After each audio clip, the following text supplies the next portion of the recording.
Israel ने आखिरी बार 2006 में लेबनान में घुसकर हिजबुल्लाह पर हमला किया था और इस हमले के बाद हिजबुल्लाह अंदर ही अंदर बदले की आग में जल रहा था।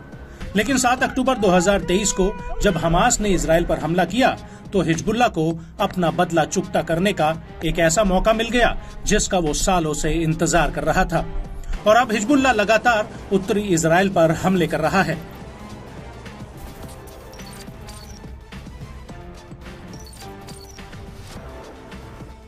वहीं दूसरी तरफ इजरायली सेना हिजबुल्लाह के साथ पूर्ण युद्ध की तैयारी कर रही है।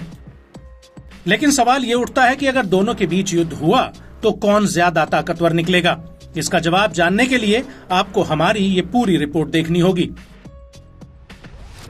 जिसमें हम आपको हिजबुल्लाह तब क्या था और हिजबुल्लाह अब क्या है, ये सब कुछ बताएंगे। दरअसल हिजबुल्लाह के पास हजारों गाइडेड और अनगाइडेड मिसाइलों, रॉकेटों और ड्रोन्स का एक बड़ा जखीरा है जो उसे ईरान से मिला है। हालांकि टेक्नोलॉजी ट्रांसफर के बाद से ही हिजबुल्लाह खुद अपने हथियारों की मैन्युफैक्चरिंग कर रहा है। हिजबुल्लाह के पास 1,30,000 से 1.5 लाख के बीच रॉकेट्स और मिसाइलें हैं, जो हमास से करीब 4 गुना ज्यादा हैं।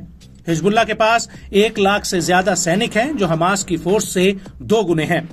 हिजबुल्लाह के पास जो हथियार हैं, अधिकतर लोअर ग्रेड अनगाइडेड गोला बारूद, जो इजराइल के एयर डिफेंस सिस्टम के लिए बड़ा खतरा है। और हिजबुल्लाह के पास हथियारों का एक ऐसा जखीरा है जो उसने अभी तक इस्तेमाल ही नहीं किया है। ये बात हिजबुल्लाह के प्रमुख हसन नसरल्लाह खुद कह चुके हैं कि उन्होंने अभी तक इजराइल के खिलाफ असली हथियार तो इस्तेमाल ही नहीं किए हैं। और वहीं इजराइल के हमलों की वजह से हिजबुल्लाह को $1.5 अरब का नुकसान हुआ है। इसके अलावा आईडीएफ के हमलों में करीब 1,700 बिल्डिंग्स को नुकसान पहुंचा है। वहीं आईडीएफ का कहना है कि हिजबुल्लाह के हमलों में हजारों घर तबाह हुए हैं और 40,000 एकड़ से ज्यादा की जमीन जलकर खाक हो गई है। और हिजबुल्लाह ने अलग अलग तरह की शॉर्ट रेंज मिसाइलें और रॉकेट से पहले तो आईडीएफ के टैंकों पर हमला किया और उसके बाद आईडीएफ के टेक्निकल उपकरणों को तबाह करना शुरू कर दिया।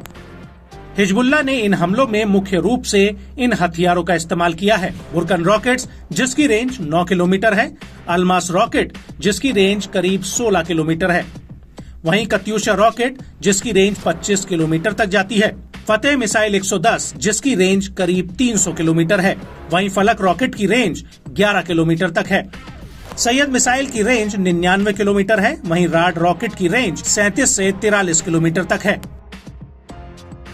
वहीं अब बात करते हैं हिजबुल्लाह की ड्रोन ताकत की। तो हिजबुल्लाह के पास अबाबिल ड्रोन है, जिसकी रेंज करीब 119 किलोमीटर तक है। DJI फैंटम 4 ड्रोन है जो 30 मिनट तक हवा में उड़ान भर सकता है। ये ड्रोन करीब 43 किलोमीटर प्रति घंटे की स्पीड से दौड़ सकता है। साथ ही अबाबिल रेट्रोफाइड ड्रोन है, जिससे हिजबुल्लाह ने S-5 रॉकेट्स फायर किए थे। इसके अलावा हिजबुल्लाह के पास एयर डिफेंस सिस्टम के नाम पर ईरान में बनी 358 एंटी एयरक्राफ्ट मिसाइलें हैं, जो इजरायली ड्रोन्स को मार गिराने का मादा रखती हैं। साथ ही Sayyad 2C radar guided missile भी हिजबुल्लाह के जखीरे में है, जो 90,000 फीट तक पहुंच सकती है। इसी मिसाइल से कई बार हिजबुल्लाह ने इजरायली जेट्स को खदेड़ने का काम किया है।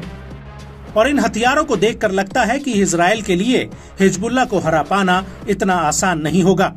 और अगर दोनों के बीच युद्ध होता है तो ये कह पाना मुश्किल होगा कि इजराइल का पलड़ा भारी पड़ेगा।